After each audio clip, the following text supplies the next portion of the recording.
Michela here for Pittsburgh Hockey Now. Tonight we're at the Alpha Ice Complex covering the Peters Township versus Central Catholic game. Last season was the last time these two teams saw each other when the Indians defeated the Vikings during the AAA playoffs last season. Well, it looks like Peters Township and Central Catholic, but relatively new teams from their Penguin Cup from a year ago.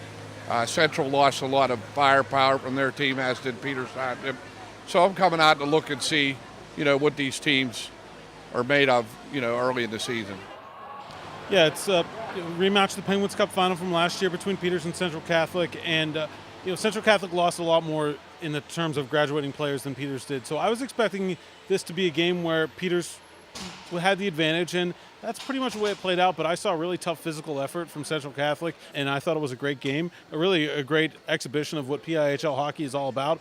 Two really talented teams really going at it, and Peters gets a 4-2 win, but I really thought Central Catholic acquitted themselves pretty well. The Peters team is really good. Yeah, I think Ryan Lee, the defenseman for Peters, is a fantastic two-way player. There were a couple times where he'd make a defensive play right in front of his own goal and then lead the rush all the way down the other end of the ice. That's not something you see a lot of at this level, and it's a pretty rare skill. And Connor Gilorowski is another player, 77 for Peters Township, two-way player, does great things on defense, but also very dangerous offensively.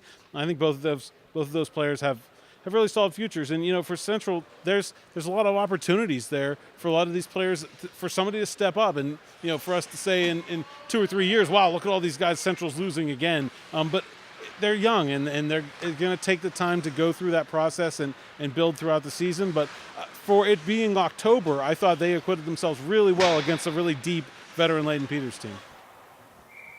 Yeah, absolutely. They're only 3 games into the season right now. So looks like our next game is starting, so we're going to wrap it up for Pittsburgh Hockey Now. I'm Michela Hall. Alan Saunders.